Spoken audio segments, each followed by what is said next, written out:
আসসালামু আলাইকুম ক্লাসিক্স। আজকে আমি তোমাদের আলোচনা করব এক ভুতুড়ে কাণ্ড, লেখক শিবরাম চক্রবর্তী।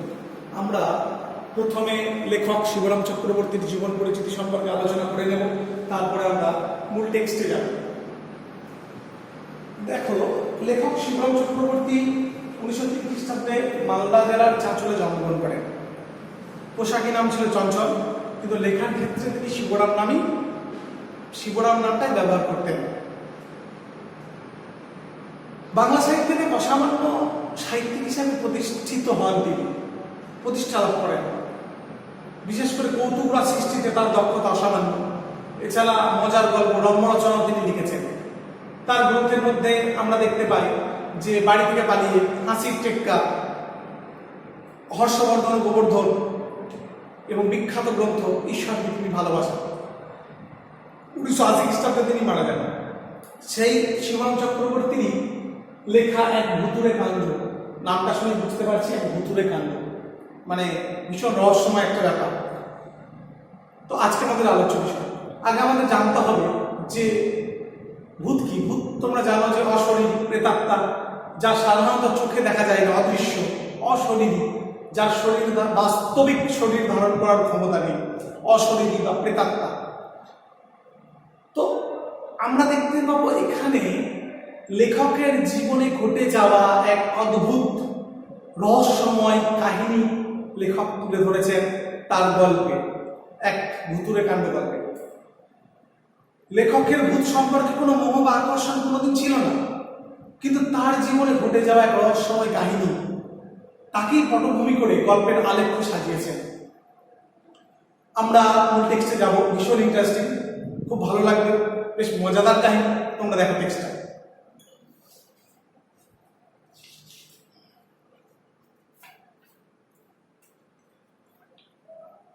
ভূত বলে কিছু আছে? যদি থাকে তো তিনি আমাকে কখনো দেখা দেননি। তার দয়া এবং আমার ধন্যবাদ। কৃপা করে দর্শন দিয়ে আমি তাকে দেখতে পারতাম কিনা সন্দেহ। ভূতদের রূপ গুণে আমার কোনো মোহ নেই। তাছাড়া আমার হাত খুব উইক, আর শুনেছি যে ওরা ভারী উইকেট। তো লেখক প্রথমেই একটা সংশয় প্রকাশ করছে যে ভূত বলে কিছু আছে।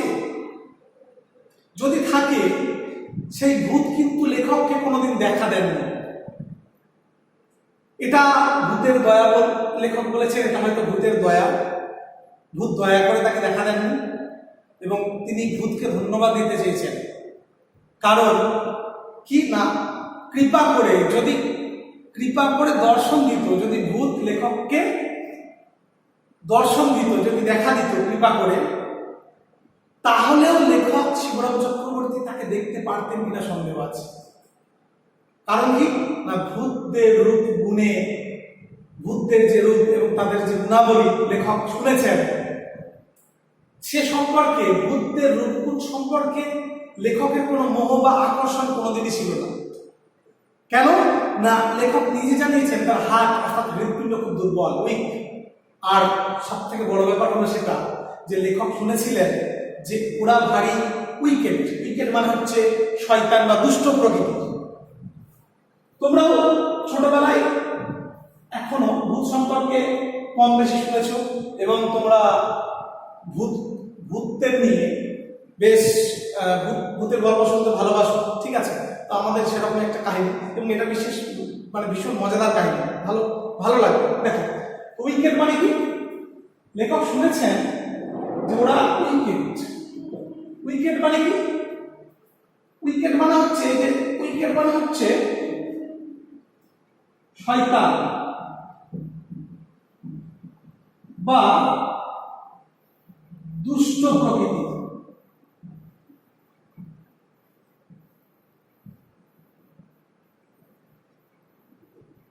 শয়তান বা দুষ্ট প্রকৃতি, ঠিক আছে? দেখা যাচ্ছে উইকেট মানে কি? শয়তান বা দুষ্ট প্রকৃতি। তাই লেখকের কোনোদিন ভূতের রূপ গুণ সম্পর্কে কোনোদিন আকর্ষণ জাগেনি, মোহ বা আকর্ষণ, লোভ কোনোদিনই ছিল না লেখকের। তার হার্ট অর্থাৎ লেখকের হৃৎপিণ্ড খুব দুর্বল, আর লেখক শুনেছেন যে ওরা নাকি দুষ্ট প্রকৃতির হয়, শয়তান হয়, খুব দুষ্ট প্রকৃতির হয়। উইকেট মানে হচ্ছে শয়তান বা দুষ্ট প্রকৃতি। এরপর দেখো, তবে ভূত কিনা ঠিক জানি না, কিন্তু অদ্ভুত একটা কিছু একবার আমি দেখেছিলাম রাঁচিতে, না বাংলাগারদে নয়, তার বাইরে সরকারি রাস্তায়, রাঁচির রাজপথ না হলেও সেটা বেশ দরাজ পথ। কি করে দেখলাম বলুন? লেখক জানাচ্ছেন যে ভূত কিনা ঠিক বলতে পারবেন না, কিন্তু অদ্ভুত একটা রহস্যময় ঘটনা লেখকের জীবনে ঘটেছে। কি সেটা? না কোথায় দেখেছিলেন? রাঁচি, ঝাড়খণ্ডের একটি জায়গা রাঁচি। তো লেখক দেখেছিলেন কোথায়?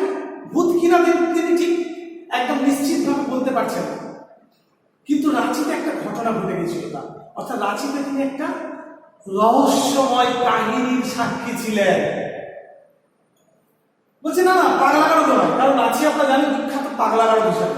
যদি কেউ ধরো কোনো কিছু গন্ডগোল করে, আমরা রহস্য করে বলি যা রাঁচি পাগলাগারদে।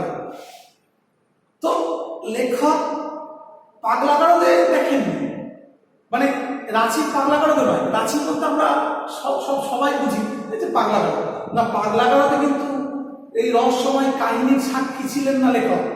রহস্যময় কাহিনী প্রত্যক্ষ করেননি লেখক পাগলাগারদে। কোথায়? রাঁচিতে।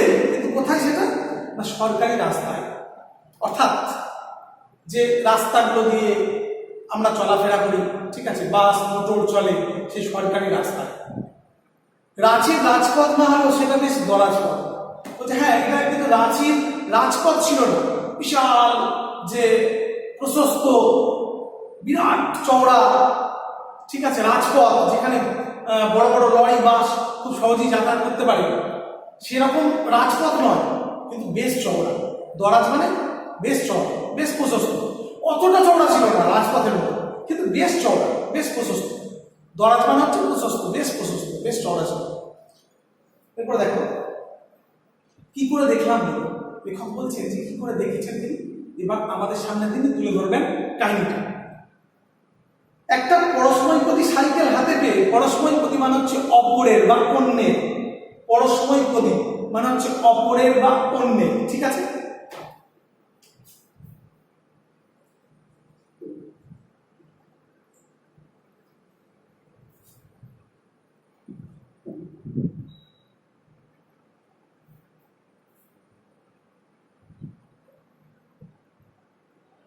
পরস্মৈপদী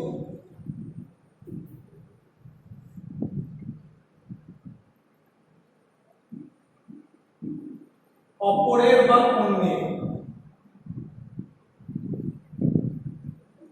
ঠিক আছে। পরস্ময় ওই পদয় ওই পরস্মৈপদী মানে হচ্ছে অপরের বা অন্যের।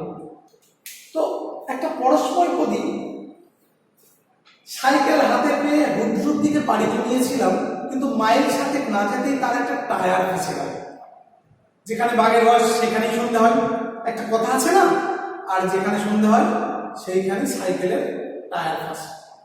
তো লেখক একটা পরস্মৈপদী মানে হচ্ছে অন্যের একটা সাইকেল হাতে পেয়ে হুডরুর দিকে পাড়ি জমিয়েছিলেন, হুডরুর দিকে রওনা দিয়েছিলেন। হুডরু কোথায়? রাঁচির একটি বিখ্যাত জলপ্রপাতের নাম হচ্ছে হুডরু, মনে রাখবেন।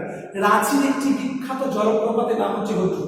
তো লেখক একটা অন্যের মানে অপরের, পরস্মৈপদী অপরের বা অন্যের একটা সাইকেল হাতে পেয়ে রাঁচির দিকে রাঁচির ওই যে হুডরু, রাঁচির একটি বিখ্যাত জলপ্রপাত সেই হুডরুর দিকে রওনা দিয়েছিলেন।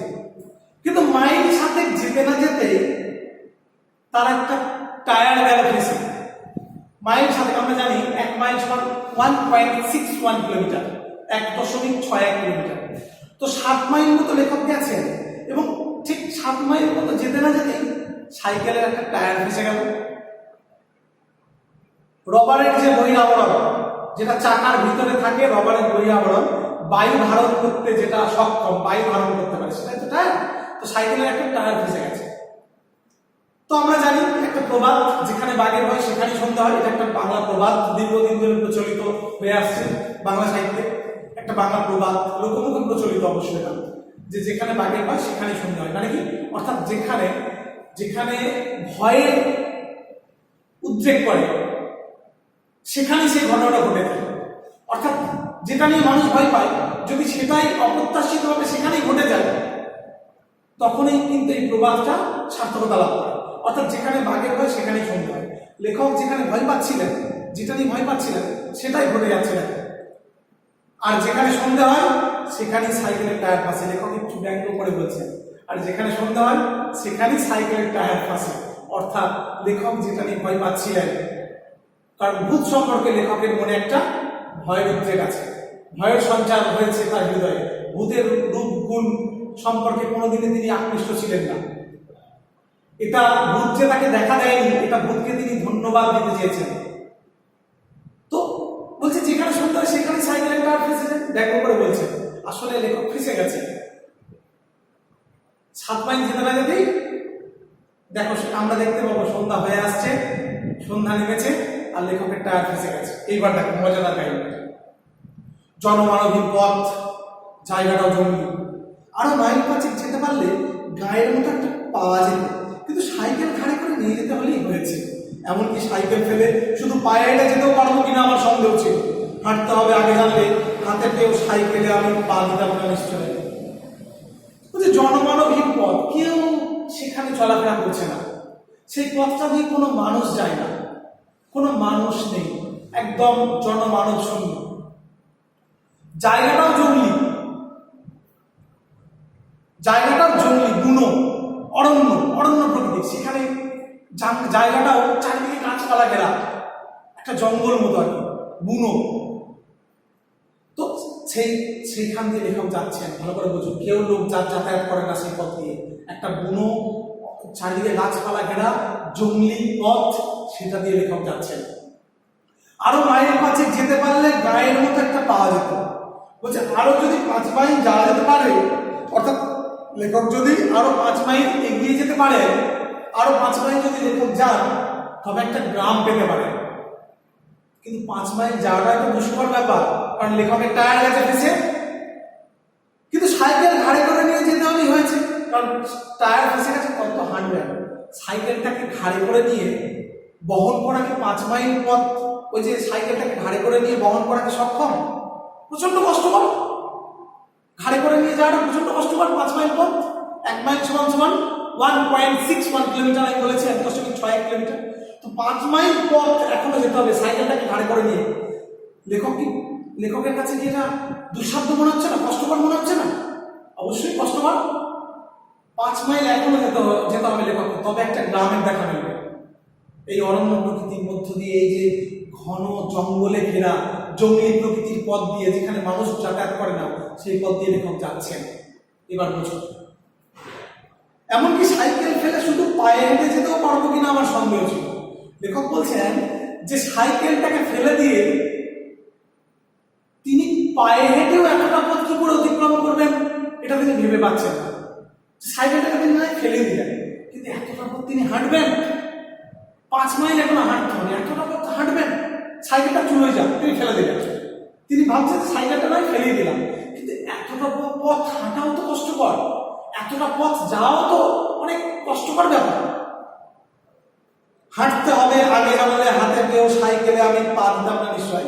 বলছে যদি জানতেন লেখক যে তাকে হাঁটতে হবে, তাহলে সাইকেল হাতে পেয়েও তিনি সাইকেলে চড়তেন না। কারণ তিনি যদি আগে থেকে জানতেন যে তাকে হাঁটতে হবে, তাহলে সাইকেল নিয়ে কি লাভ? তিনি যদি আগেই জানতেন যে তাকে হাঁটতে হবে, তাহলে তিনি সাইকেলে হাতই দিতেন না, সাইকেলে পায়ে দিতেন না। সাইকেলের ওপর চড়ে ওই যে পা দিয়ে সাইকেল চালানো, তিনি সাইকেলের পাটাই রাখতেন না। লেখক যদি জানতে পারতেন যে তাকে হাঁটতে হবে, হেঁটে যেতে হবে। এরপরে দেখেন, তখনও সন্ধে হয়নি, এই হব সামনে গেলে 5 মাইল, ফিরতে হলে 7, দুদিকে সমান পারলাম। কোন দিকে হাঁটন দেব হাঁ করে ভাবছি। শেষ পর্যন্ত কি হাঁটতেই হবে? এই একই প্রশ্ন প্রায় 8 ঘন্টা ধরে পুনঃ পুনঃ আমার মানসপটে উদিত হয়েছে। আর এর একমাত্র উত্তর আমি দিয়েছি, না বাবা, প্রাণ থাকতে নয়। তখনও ঠিক সন্ধে হয়নি, হব সূর্য সবেমাত্র অস্ত যেতে বসেছে। সন্ধে হব প্রায়, সূর্য অস্তমিত প্রায়। সামনে গেলে 5 মাইল, কিন্তু যদি পিছন ফিরে আবার ফিরে যান তাহলে 7 মাইল, কারণ আমি বলেছি লেখক 7 মাইল অলরেডি চলে এসেছেন, তারপরে তার টায়ারটা ভিজেছে সাইকেলে। তাই যদি পিছন ফিরে যেতে চান, আবার ব্যাকে যেতে চান, তাহলে 7 মাইল যেতে হবে। আর যদি তিনি কোনো গায়ের অনুসন্ধান পান, কারণ গ্রামটা কত দূরে, 5 মাইল এগিয়ে যেতে হবে লেখককে, 5 মাইল এগিয়ে গিয়ে তবে তিনি গ্রাম পাবেন। তো কোন দিকে হাঁটবে তিনি ভেবে পাচ্ছেন না, কোন দিকে হাঁটা যায়। আচ্ছা, শেষ পর্যন্ত কি হাঁটতেই হবে? লেখক ভাবছেন, এখনো তার মনে সংশয় যাচ্ছে। আচ্ছা, তাকে শেষ পর্যন্ত কি হাঁটতেই হবে? কোনো কি গাড়ির ব্যবস্থা হবে না? এই পথ দিয়ে কি কোনো গাড়ি যাতায়াত করবে না? দেখা যাক। এই একই প্রশ্ন প্রায় 8 ঘন্টা ধরে ওইখানে ঠাই দাঁড়িয়ে পুনঃ পুনঃ লেখকের মানসপটে উদিত হয়েছে। লেখক বারে বারে ভাবছেন, তার মানসপটে, তার স্মৃতিতে বারে বারে উদয় হয়েছে যে কোনো কি গাড়ি পাবো না, অর্থাৎ এই পথ দিয়ে কোনো কি গাড়ি যাবে না। 8 ঘন্টা ধরে 30 মিনিট ধরে প্রায় 8 ঘন্টা সেখানে দাঁড়িয়ে লেখক ভেবে চলেছেন যে তাকে কি শেষ পর্যন্ত হাঁটতেই হবে, কোনো কি গাড়ি এই পথ দিয়ে যাবে না। দেখা যাক। আর এর একমাত্র উত্তর আমি দিয়েছি, না বাবা, প্রাণ থাকতে না। বলছেন না, এর একমাত্র উত্তর লেখক বলছেন না, অনেক হয়েছে, প্রাণ থাকতে নয়। কারণ লেখক চাইছেন যে এগিয়ে যেতে, তিনি চেষ্টা করছেন যে এগিয়ে যাওয়ার জন্য। অর্থাৎ লেখক বারে বারে চাইছেন যে কোনো একটা গাড়ি পেলে তিনি বেঁচে যান।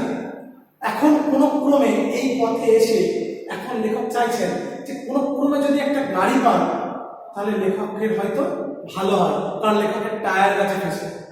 আর প্রাণ থাকতে তিনি এখানে দাঁড়াবেন মোটেই নয়, তাকে এগিয়ে যেতেই হবে। এরপরে দেখো, অবশ্যই এরকম স্থানে আর এহেন অবস্থায় প্রাণ বেশিক্ষণ থাকবে কিনা সেটা প্রশ্নের বিষয় ছিল। সন্ধে উঠতে গিয়ে বাঁকা চাঁদের ফিকে আলো দেখা দিয়েছে। সেদিন পর্যন্ত এধারে বাঘের উপদ্রব শোনা গেছিল, কখন হালম শুনল কে জানে। অবশ্যই এরকম স্থানে আর এহেন অবস্থায়, এরকম অবস্থায়, এরকম জায়গায় প্রাণ বেশিক্ষণ থাকবে কিনা সেটা প্রশ্নের ব্যাপার ছিল। অর্থাৎ এরকম অবস্থায়, এরকম জায়গায় লেখক কি প্রাণ নিয়ে ফিরতে পারবেন? তার প্রাণ নিয়ে সংশয় দেখা দিয়েছে। আচ্ছা, বাঁচবো তো? এরকম অবস্থায়, এরকম জায়গায় লেখক ফেসে গেছেন, তার মনে হচ্ছে আচ্ছা তিনি বাঁচবেন তো, বেঁচে ফিরবেন তো? ভালো করে বুঝো বাবা। সন্ধে উঠতে গিয়ে বাঁকা চাঁদের ফিকে আলো দেখা দিয়েছে। সন্ধে চলে গেছে, সন্ধে উঠতে গেছে, মানে সন্ধে পার হয়ে গেছে, বাঁকা চাঁদ আকাশে উঠেছে। বাঁকা চাঁদের ফিকে আলো, ঠিক আছে, বাঁকা চাঁদের ফিকে আলো সেখানে পড়েছে। অর্থাৎ ফিকে মানে কি, খুব ঝকঝকে আলো নয়, অল্প সামান্য মৃদু আলো। সেই ফিকে আলো, চাঁদের আলো পড়েছে সেখানে। এবং কি না, সন্ধে উঠতে গেছে, অর্থাৎ সন্ধে পার হয়ে গেছে, রাত নেমে এসেছে, বাঁকা চাঁদ আকাশে উঠেছে, তার ফিকে আলো ছড়িয়ে পড়েছে সেই অরণ্য প্রকৃতির বুকে, সেই জঙ্গলি পথে। সেদিন পর্যন্ত এধারে বাঘের উপদ্রব শোনা গেছিল, কখন হালম সম্পর্কে জানে। বলছে এই তো সেদিন পর্যন্ত এই পথে, লেখক মনে মনে ভাবছেন, এই তো সেদিন পর্যন্ত এই পথে বাঘের অত্যাচার শোনা গিয়েছিল। আচ্ছা, সত্যি কি আমি প্রাণ নিয়ে বেঁচে ফিরতে পারবো? লেখক বারে বারে তার হৃদয়ে সংশয় দেখা দিয়েছে। তিনি বারে বারে ভাবছেন, আচ্ছা সত্যি কি তিনি প্রাণ নিয়ে ফিরতে পারবেন? তিনি মরে যাবেন না তো? তবু চিরদিনই আমি আশাবাদী, সমস্যার সমাধান কিছু না কিছু একটা ঘটবে। অচিরেই ঘটলো বলে 2-1 মিনিটের অপেক্ষা কেবল, এবং সেই অভাবনীয় সুযোগ নিয়ে সহজেই আমি উদ্ধার লাভ করবো। এরকমটা ঘটেই থাকে, এতে বিস্ময়ের কিছু ছিল না। কত গল্পের বইয়ের এরকম ঘটতে দেখা গেছে, আমার নিজেরই কত গল্পে এরকম দেখেছি, তার ইয়ত্তা নেই। আর স্বয়ং লেখক হয়ে আমি নিজে আজ বিপদের মুখে পড়েছি বলে সেই সব অঘটনগুলো ঘটবে না। কোনো গল্পের নায়ক কি কখনো বাঘের পেটে গেছে? তবে একজন গল্প লেখকই বা কোন দুঃখে যাবে শুনে। বলছে তবে চিরদিনই লেখক আশাবাদী, তিনি আশা নিয়ে বেঁচে থাকতে ভালোবাসেন। তিনি আশা খুইয়ে হতাশ হতে নারাজ। তিনি আশা নিয়ে, স্বপ্ন নিয়ে বেঁচে থাকতে ভালোবাসেন। তো সমস্যার সমাধান কিছু একটা ঘটবে, লেখকের এই বিশ্বাস আছে। হ্যাঁ, সঙ্গে সঙ্গে অচিরেই, মানে শীঘ্রই, খুব দ্রুত ঘটনাটা ঘটল। কি সেটা? 2-1 মিনিটের অপেক্ষা কেবল, অর্থাৎ ঠিক 2-1 মিনিটের মধ্যেই, অর্থাৎ 2-1 মিনিটের অপেক্ষা কেবল, এবং সেই অভাবনীয় সুযোগ নিয়ে সহজেই আমি উদ্ধার লাভ করব। অর্থাৎ লেখক আশাবাদী, লেখক আশা নিয়ে বেঁচে থাকতে ভালোবাসেন, আর কি না খুব দ্রুতই সে ঘটনাটা ঘটলো বলে এরকম লেখক মনে মনে ভাবছেন, হ্যাঁ নিশ্চিত এই তো ঠিক ঘটনাটা ঘটলো বলে, অর্থাৎ এক্ষুনি ঘটনাটা ঘটবে। 2-1 মিনিট অপেক্ষা করলেই লেখক মনে মনে ভাবছেন যে নিশ্চিত আমি তো আশাবাদী, আমি আশা নিয়ে বেঁচে থাকতে ভালোবাসি, তবে অচিরেই খুব দ্রুত একটা ঘটনা কিছু একটা ঘটবে তার জীবনে। 2-1 মিনিটের মধ্যে লেখক নিশ্চিত একটা গাড়ি পেয়ে যাবেন, একটা গাড়ির ব্যবস্থা ঠিক তার হয়ে যাবে। কিন্তু আমরা দেখেছিলাম 30 মিনিট লেখক ভেবেছেন কি করবেন, খুব সহজে গাড়ি তার মেলেনি, আমি এটা ব্যাখ্যা করেছি। কিন্তু লেখক মনে মনে ভাবছেন যে 2-1 মিনিটের মধ্যেই তিনি পেয়ে যাবেন, অত তাকে অপেক্ষা করতে হবে না। এরপর তো সেই অভাবনীয় সুযোগ, অর্থাৎ যা কোনোদিন ভাবতে পারেননি, সেই অভাবনীয় কোনো একটা ঘটনা লেখকের জীবনে ঘটে যাবে এবং খুব সহজেই তিনি উদ্ধার লাভ করবেন এই বিপদ থেকে। কোন একটা গাড়ি আছে 2-1 মিনিটের মধ্যেই তাকে উদ্ধার করবে। লেখক এরকম একটা আশা নিয়ে বেঁচে থাকতে ভালোবাসছেন, এরকম একটা স্বপ্ন, এরকম একটা আশা লেখকের হৃদয়ে সঞ্চার হয়েছে। এরপরে দেখো এরকমটা ঘটেই থাকে, যে বিষয় কিছু ছিল না, এরকম তো ঘটেই থাকে, এটা আমার অবাক হওয়ার কি আছে, এরকম তো ঘটেই থাকে, এতে অবাক হওয়ার কিছু নেই। বলছে কত গল্পের বইয়ে এরকম ঘটনা ঘটে গেছে। বলছে নিজেরই কত গল্পে লেখক শিবরাম চক্রবর্তী, আমি বলেছি রম্য রচনা গল্প লিখেছেন, তো নিজেরই কত গল্পে এরকম ঘটনা তিনি ঘটিয়েছেন, তার হিসাব তিনি রাখেননি। এরকম অনেক গল্প লিখেছেন যেখানে গল্পের নায়ক বিপদে পড়েছে এবং সঙ্গে সঙ্গে কোনো একটা অপ্রত্যাশিত ভাবে অভাবনীয় কোনো একটা ঘটনা তার জীবনে ঘটে গেছে এবং উদ্ধার লাভ করেছে গল্পের নায়ক। সেরকমই কোনো কিছু কি ঘটবে না? তিনি তো লেখক, অবশ্যই তার জীবনে এরকম একটা কিছু ঘটবে, 2-1 মিনিটের মধ্যেই সেটা হবে, এটা লেখক মনে মনে ভাবছেন। আর স্বয়ং লেখক হয়ে আমি নিজে আজ বিপদের মুখে পড়েছি বলে সেই সব অঘটনগুলো ঘটবে না। বলছে গল্পের বইয়ে গল্পের নায়কের যদি সে অভাবনীয় ঘটনা ঘটে, তাহলে লেখক স্বয়ং তিনি লেখক, তার জীবনে কি এরকম ঘটনা ঘটবে না? অবশ্যই ঘটবে, এটা তিনি আশাবাদী। এরপরে দেখো কোনো গল্পের নায়ক কি কখনো বাঘের পেটে গেছে? বলছে কোনো গল্পের নায়ক, সে গল্পের নায়ককে কি কোনোদিন বাঘে খেয়ে ফেলেছে, বাঘ তাকে গিলে ফেলেছে? না, গল্পের নায়ক ঠিক উদ্ধার পেয়েছে। তিনিও কোন দুঃখে বাঘের পেটে যাবে শুধু, অর্থাৎ তিনি তো লেখক, তিনি কোনোভাবেই মানে বাঘের পেটে যাবেন না, অর্থাৎ বাঘ তাকে খেতে পারে না, এরকম একটা আশাবাদী মন তার হৃদয়ে সঞ্চার হয়েছে। কার হৃদয়ে? লেখকের হৃদয়। এরপরে দেখো সেই অবসম্ভাবী মুহূর্তের অপেক্ষায় আরো 8 ঘন্টা কাটালাম। অবশেষে একটা ঘটনার মতো দেখা দিল বটে, একখানা লরি, খুব জোরেও নয় আস্তেও নয়, আস্তে দেখা গেল সেই পথে রাঁচির দিকে যাচ্ছিল লরিটা। আমার টর্চ বাতিটা জ্বালিয়ে নিয়ে প্রাণপণে ঘোরাতে লাগলাম। শীতের রাত, ফিকে চাঁদের আলো, তার উপর কুয়াশার পর্দা পড়েছে। এই ঘোরালো আবহাওয়ার মধ্যে আমার আলোর ঘূর্ণিপাত লরির ড্রাইভার দেখতে পেল। তো সে অবসম্ভাবী মুহূর্তের অপেক্ষায়, অবসম্ভাবী মানে যা নিশ্চিত ঘটবে, অবশ্যই ঘটবে, এরকম একটা মুহূর্তের অপেক্ষা করছিলেন লেখক। এবং করতে করতে 8 ঘন্টা কেটে গেল, 30 মিনিট হয়ে গেল। অবশেষে একটা ঘটনার মতো দেখা দিল তার জীবনে। কি সেটা? না একখানা লরি লেখক দেখতে পেলেন। 8 ঘন্টা সময় পার হয়ে যাওয়ার পর, 8 ঘন্টা অর্থাৎ 30 মিনিট সময় অতিক্রান্ত হয়ে যাওয়ার পর একটা লরি সেদিকে আসছিল। এরপরে কিন্তু লরিটা খুব জোরেও আসেনি, আবার খুব একটা আস্তেও না। খুব জোরেও যে লরিটা দ্রুত যে এগিয়ে আসছে লেখকের দিকে তাও না, আবার খুব একটা আস্তেও আসছে তা না, অর্থাৎ মাঝামাঝি স্পিডে সে লরিটা আসছে। আসতে দেখা গেল সেই পথে রাঁচির দিকে যাচ্ছিল লরিটা, অর্থাৎ ওই লরিটা কোন দিকে যাচ্ছিল? রাঁচির দিকে। আর লেখকও যাচ্ছেন হুড্রুর দিকে, রাঁচির একটা বিখ্যাত জলপ্রপাত। এরপরে লেখক আশাবাদী, নিশ্চিত লেখক ভেবেছিলেন যে লরিটা তাকে অবশ্যই নিয়ে যাবে। তো লেখক টর্চ বাতিটা, ঠিক আছে, ব্যাটারির সাহায্যে যে প্রজ্বলিত আলো, টর্চ ব্যাটারির সাহায্যে প্রজ্বলিত আলো, সেটা নিয়ে তিনি প্রাণপণে এরকম ভাবে ঘোরাতে লাগলেন, যাতে করে লরির যে ড্রাইভার তাকে দেখতে পায় এবং তাকে যেন লরিতে তুলে নেয়। বারবার ঘোরাচ্ছেন, যাতে করে এই যে বিপদের সম্মুখীন হয়েছেন ওই লরিটা যেন তাকে উদ্ধার করে। এই আশায় লেখক টর্চ বাতিটা, যে ব্যাটারির সাহায্যে প্রজ্বলিত আলো, যে টর্চটা, সেটা দিয়ে এরকমভাবে ঘোরাচ্ছে। শীতের রাত, ঠান্ডা, ফিকে চাঁদের আলো, আমি বলেছি চাঁদের ফিকে আলো পড়েছে, আর তার উপর কুয়াশার পর্দা পড়েছে, চারিদিকে কুয়াশা ছড়িয়ে পড়েছে, উজ্জ্বলিকা অর্থাৎ কুয়াশা দেখা দিয়েছে। এই ঘোরালো আবহাওয়ার মধ্যে, ঘোরালো মানে হচ্ছে জটিল, ঘোরালো শব্দের অর্থ কি জটিল, এই জটিল আবহাওয়ার মধ্যে তার আলোর ঘূর্ণিপাক ওইভাবে যে ঘোরাচ্ছেন লেখক টর্চ বাতিটা, এটা লরির ড্রাইভার দেখতে পাবে তো? দেখতে পেলে হয়। লেখকের মনে সংশয় দেখা দিয়েছে। কেন না, প্রথমে দেখো শীতের রাত, চাঁদের জলজল যে প্রজ্বলিত একদম জলজল করা আলো কিন্তু পড়েনি, ফিকে আলো অর্থাৎ অল্প আলো পড়েছে, ঠিক আছে। চাঁদের আলো যেটা জলজল করছে এমনও নয়, অর্থাৎ ফিকে অল্প সেই আলোটা পড়েছে, তার উপর আবার কুয়াশা পড়েছে। তার মানে পুরো একটা জটিল পরিবেশ সৃষ্টি হয়েছে, জটিল আবহাওয়া সৃষ্টি হয়েছে।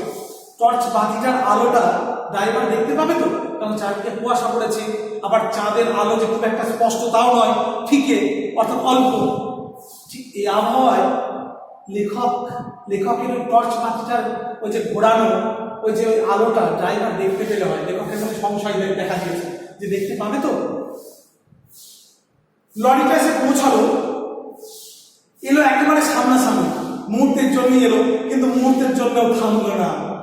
যেমন এলো তেমনি চলে গেল নিজের আবেগে। রাস্তার বাঁক ঘুরে অদৃশ্য হয়ে গেল মুহূর্তের মধ্যে। অনর্থক কেবল টর্চটাকে আর নিজেকে টর্চার করা। আলোর আন্দোলন করতে গিয়ে হাত ব্যথা হয়ে গেছিল। ছ্যাঁচা, শেষটাকে হাঁটায় আছে বলে। এই ঝাপসা আলো আর কুয়াশার মধ্যে সাইকেল ট্রেনে পাক্কা 7 মাইলের ধাক্কা। ভাবতে আমার বুকটা দূর দূর করতে থাকে।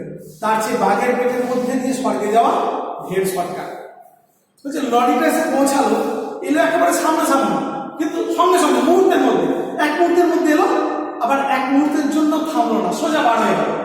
সঙ্গে সঙ্গে মুহূর্তের মধ্যে লরিটা এলো, সঙ্গে সঙ্গে বার হয়ে গেল, থামলো।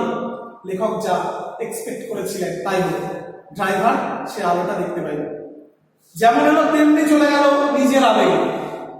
রাস্তার বাঁক ঘুরে, রাস্তার যে বাঁক মানে মোড়, সেই মোড়টা ঘুরে এক নিমিষে অদৃশ্য হয়ে গেল লরিটা। অনর্থক কেবল টর্চটাকে আর নিজেকে টর্চার করা। লেখক ভাবছেন শুধু শুধু সেই টর্চটার উপর অত্যাচার করলাম, এবং টর্চার মানে অত্যাচার করা তো অনর্থক, কোনো অর্থ নেই, ফালতু হলো, তার খাটনিটা ফালতু হলো। ফালতু টর্চটাকে তিনি ঘোরালেন, তার শরীরটাকেও তিনি কষ্ট দিলেন, এবং টর্চটার প্রতি আর তার শরীরের প্রতি একটা অত্যাচার করা হবে। এটা একটা অনর্থক, ফালতু হলো। লেখক এটা ভাবছে। আলোর আন্দোলন করতে গিয়ে তার কি হয়ে গেছে?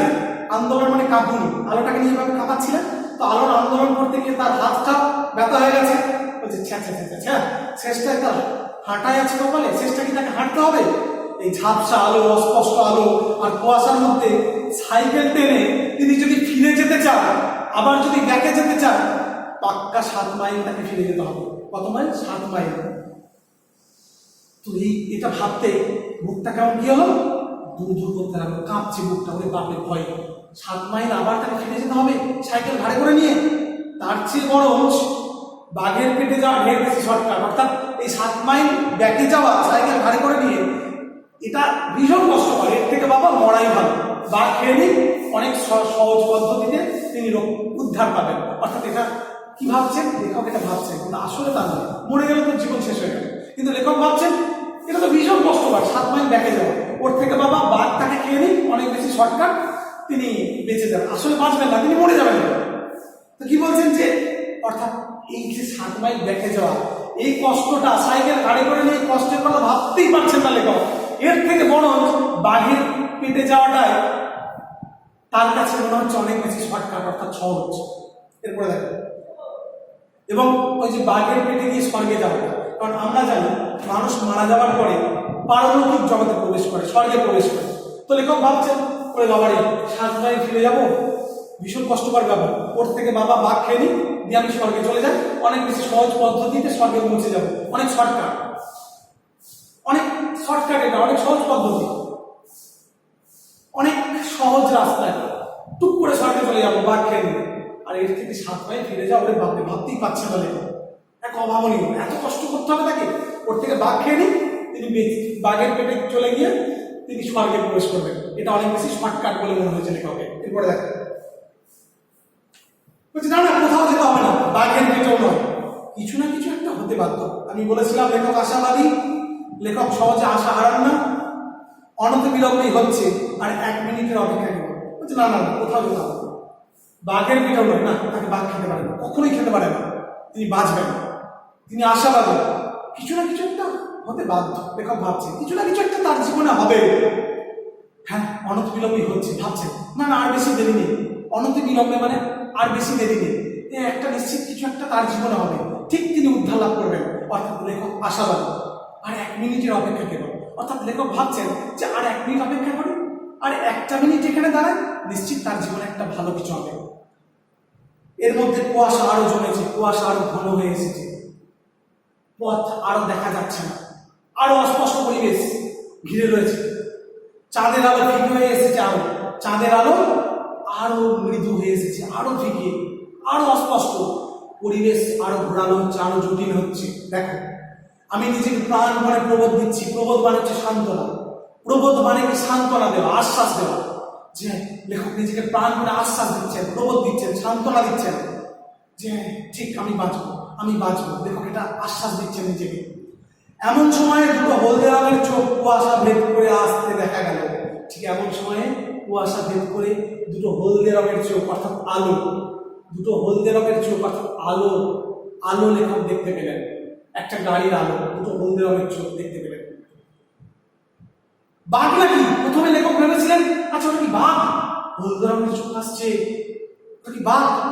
না বাঘ নয়, দুই চোখের অতখানি ফারাক থেকেই বোঝা যায়, কারণ বাঘের দুটো চোখ কাছাকাছি, কিন্তু লেখক যে দুটো চোখের হলদে রঙের চোখ দেখতে পেলেন দূর থেকে, সেটা তার ডিস্টেন্স, তার দূরত্বটা অনেকটাই, অর্থাৎ আমরা বুঝতে পারছি একটা গাড়ি এগিয়ে আসছে, তাই তো?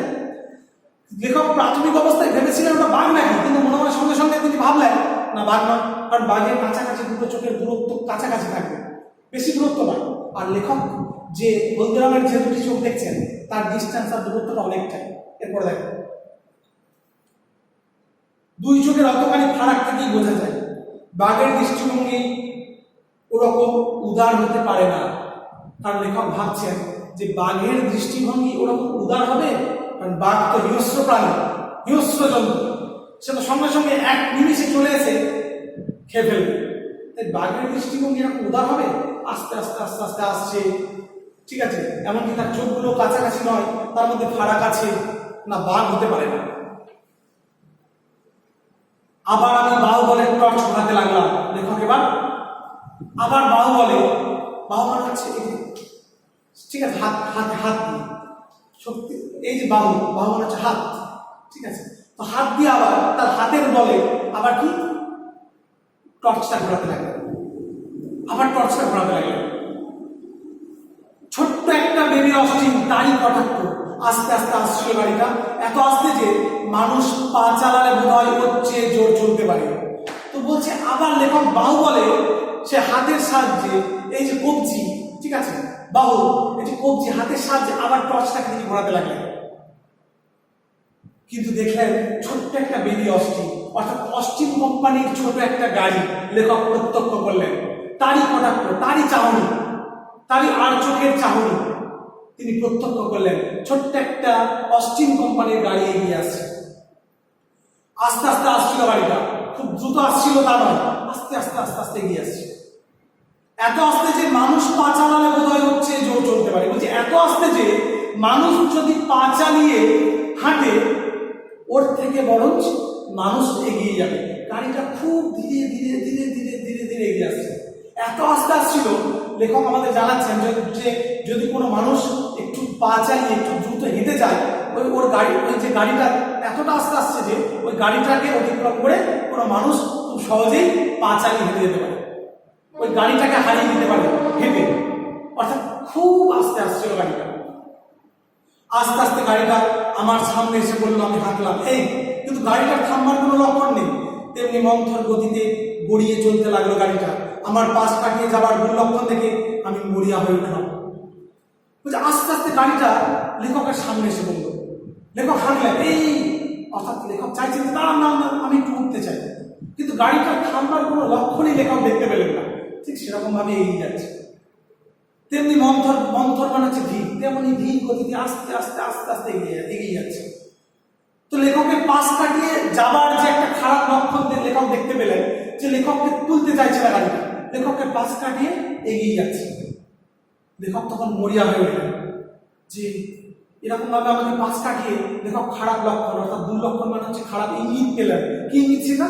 লেখককে তুলতে চাইছে না গাড়িটা, তাকে অতিক্রম করে খুব সহজেই আস্তে আস্তে আস্তে আস্তে ধীর গতিতে এগিয়ে যাচ্ছে। না, আর দেরি করা চলে না, এক্ষুনি একটা কিছু করে ফেলা চাই। এসপার ওসপার যা হোক, গাড়ি মালিকের না হয় ভদ্রতা রক্ষা করার প্রয়োজন নেই, কিন্তু আমাকে তো আত্মরক্ষা করতে হবে। একদম বলছে না, আর দেরি করা চলে না, এক্ষুনি কিছু একটা করে ফেলতেই হবে, হয় এসপার না হলে ওসপার। অর্থাৎ যে কোনো নিশ্চিত একটা সিদ্ধান্ত নিতেই হবে, কিছু একটা করতেই হবে। অর্থাৎ হয় এসপার না হলে ওসপার, অর্থাৎ কিছু একটা নিশ্চিত সিদ্ধান্ত এক্ষুনি, হয় কিছু একটা করে ফেলতেই হবে। কি না, গাড়ি মালিকের লেখক ভাবছে যে গাড়ি মালিকের না হয় ভদ্রতা রক্ষা করার প্রয়োজন নেই, গাড়ি মালিক না হয় অভদ্র। লেখক ভাবছে যে গাড়ি মালিক লেখককে দেখতে পেয়েছে নিশ্চিত, কিন্তু গাড়িটাকে থামাতে চান না, এটা গাড়ি মালিকের অভদ্রতা। কিন্তু লেখককে তো আত্মরক্ষা করতে হবে। আচ্ছা, এই পর্যন্ত থাক আছে। তো এসপার ওসপার মানে আমি বললাম যে নিশ্চিত একটা ব্যাপার, নিশ্চিত একটা কিছু করে ফেলা, নিশ্চিত সিদ্ধান্ত নিয়ে নেওয়া, যা একটা কিছু করতে হবে।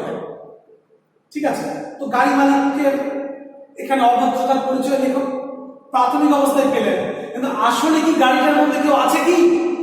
আসলে গাড়িটাকে কেউ চালাচ্ছে কি না? গাড়িটা নাকি একাই চলছে? এর পরের দিন আমরা আলোচনা করবো এক গভীর রহস্যময় কাহিনী। লেখক প্রথমে ভাবছেন যে নিশ্চিত গাড়ির মধ্যে কোনো ড্রাইভার আছে, লেখককে দেখতে পেয়েও তাকে অতিক্রম করে পাশ কাটিয়ে চলে যাচ্ছে, এটা গাড়ি মালিকের অভদ্রতা, এটা লেখক প্রাথমিক অবস্থায় ভাবছেন। কিন্তু আসলে কি গাড়ির মধ্যে কেউ আছে? এটা কিন্তু লেখক এখনো, লেখকের কিন্তু মানে লেখক এখনো সেটা সামনাসামনি প্রত্যক্ষ করেননি, লেখক এখনো তার রহস্য উদ্ঘাটন করতে পারেননি। অর্থাৎ লেখকের জীবনে একটা রহস্যময় কাহিনী ঘটে যাবে, আমরা দেখতে পাবো, এবং শেষে গিয়ে একটা ভীষণ হাস্যরস। কারণ আমরা জানি যে হাস্যরস সৃষ্টিতে শিবরাম চক্রবর্তী অনন্য।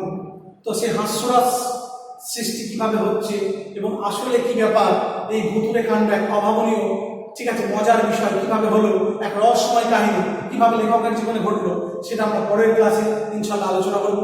আজকে আমি এখানে ক্লাস শেষ করছি, তোমরা সকলে ভালো থেকো।